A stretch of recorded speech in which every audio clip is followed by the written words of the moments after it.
crafty friends, it's Carla from Creative Love Affair, and I'm here today to show you this fun St. Patrick's Day card for the Fantabulous Cricut Challenge blog.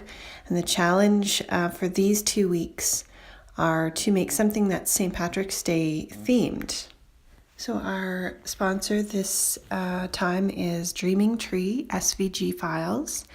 And if you haven't checked them out, it's well worth heading over there. They have some absolutely gorgeous files, a lot of 3D projects, and I picked up this fun Gatefold card. You can buy it separately or you can buy it in the bundle, and there's 3 different Gatefold cards. This one is the spring Gatefold card, and it has a little flower that goes in the center, and I thought I would modify it so that it was more St. Patrick's Day themed, and with the 4-petaled flower it reminded me of a clover. So I cut the file out, and I also cut out some St. Patrick's Day clovers as well from Cricut Design Space using my Explore.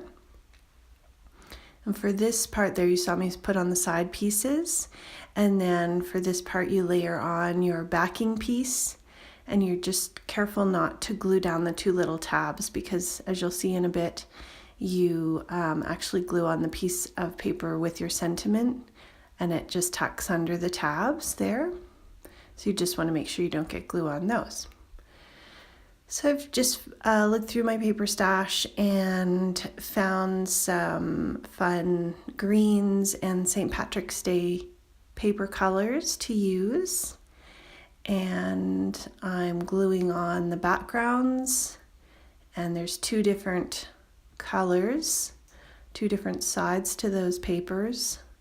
And I liked how that looks. It does give you the option of cutting out enough that triangles that you could actually back them back to back and have the same papers on the front and back showing through that design, but I liked having stripes on one side and the clovers on the other. And then that's the envelope where I glued on the coordinating paper on the flap, and I'm just folding in the sides of the envelope. And with the Dreaming Tree files, you just have to be aware if you're putting them in Design Space that you have to attach the little score lines, and how they come out is like little dash lines, and I actually changed those cut dash lines to score lines and then attached them so that my scoring tool scored little dashes in the score areas on the card and on the envelope instead of cutting them, but either one would work fine. And then I just went over them and lined them up on my scoreboard and used my scoring tool just to make sure everything was precise.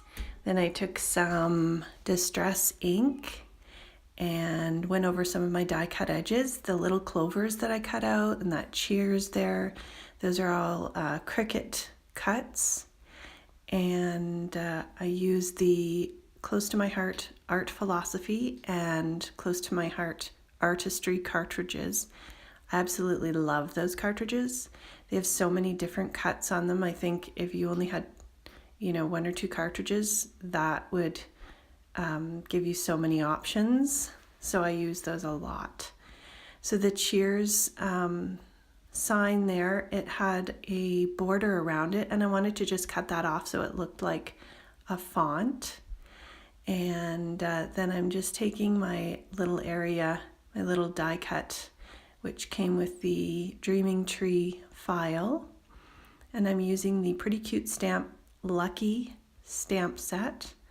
It's a little St. Patrick's Day stamp set. It has a few really cute sentiments and this adorable little leprechaun and a little mug of beer and a clover. So it's very cute, very versatile. I'm just using the sentiments from this set this time, and I'll link that down below. So I just stamp on it with black ink, and tuck it under those little tabs I was talking about earlier. And I like how I've got the striped paper there, and then when you close it you can see the striped paper through the little leaf pattern, and you can see the little clover just peeking out of the top. And on the front, on the Dreaming Tree file, it came with a little flower that you'd put on the front, but I wanted to keep with the St. Patrick's Day theme, and so I just cut out this little hat. I think that was from the Artistry cartridge, and I just add a little of the yellow Distress Oxide ink, which I'm just starting to play with and really loving, and I add a little clover popped up to the hat to make it look like a little leprechaun hat. And then I'm going to just put it on the front of my card, just kind of position it and make a mark so I know where to put my glue. I'm using tacky glue, Aleene's tacky glue, and I find I really like that, especially for die cuts. It holds really strong once it's dry, but because it's a wet glue, you can move stuff around and reposition it a bit if you need to. I've got some lime green stickles here, and I have had these stickles for, I'm sure, 10 years, and my kids have used them, and they're still going. Now this one was clogging a bit, so I was using a paper clip in the top and just kind of moving it around to get a couple clogs out. But then it ended up flowing freely after that. And I just put a few dots of stickles for glitter on the sentiment, cheers sentiment, and all around the edges of the clover, and then a little bit on the front as well, just to give it a little glam, because I think St. Patrick's Day, you gotta have a little bling. And there you go, there's the look at the card, and thank you so much for stopping by. I show you the back part here in a bit, where you can see how I've added another sentiment from Pretty Cute Stamps.